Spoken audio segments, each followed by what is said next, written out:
C'est pas tout le monde qui aime la lutte. Par exemple, qu'est-ce que tu fais dans la vie comme tu sais? Ben, je fais des masques de lutte, puis j'aime la lutte. Ah, OK.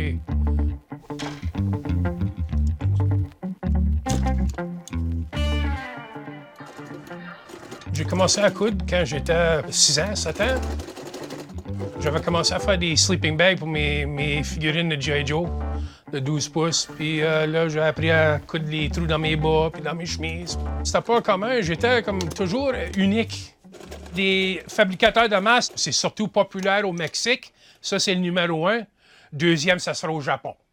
Il y a une différence entre les masques. Au Mexique, c'est plutôt les couleurs sont vraiment vivantes. Ça pop, ça sort. Au Japon, les autres, ça se ferait comme des masques faits en genre de monstres, des affaires de même. Godzilla, on dirait que ça sort d'un movie. J'ai commencé à faire des masques en 2006. Moi, quand je les fais, c'est pas mal traditionnel. Il y a tout bien moins sur le masque, il n'y a pas grand-chose dessus, mais c'est encore l'affaire qui est plus beau pour moi. Les masques que je fais, c'est plutôt pour des collectionneurs. Et il y a des personnes que je connais, ils peuvent en avoir des centaines et des centaines de masques dans leur collection. Ça serait beau d'avoir un lutteur qui me contacterait pour y faire un masque. Mes masques sont pas mal rendus tout partout au monde, au Mexique, au Japon, aux États, pas mal au Canada, en Europe, tout partout.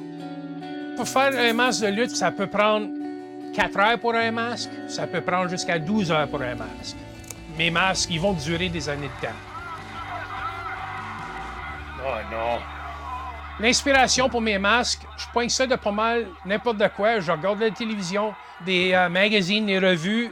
Je peux passer à côté d'une bâtisse quelqu'un qui a fait du graffiti dessus avec la peinture. Il y a même une fois, j'étais chez un ami, j'ai regardé par terre son tapis qu'il y avait sur le plancher. Il y avait toutes sortes de différents designs et tout. J'ai pris un portrait de ça et j'ai fait un masque de même. Porter un masque dans la lutte, c'est de l'affaire que tu pouvais être anonyme. La lutte professionnelle est bien plus populaire au Mexique. Pour eux autres, c'est comme une vraie tradition. C'est un honneur pour eux autres de porter un masque. Si vous êtes en train de lutter, puis il se fait enlever son masque pendant son match, il est plus capable de porter un masque après ça. Sa face a été décolorée. Le monde, les fans, il sait qui c'est. Il ne peut plus porter un masque. Il y a bien des lutteurs masqués professionnels au Mexique.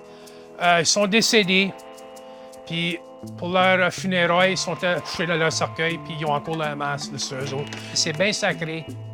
J'aimerais ça qu'il y ait plus de lutteurs porter des masques aujourd'hui dans la lutte. Là, tu vois, tu regardes quelqu'un, les lutteurs, puis ça ressemble tous pareil. Ils ont tous les cheveux, mettons, la moitié, les cheveux blonds, l'autre moitié noirs.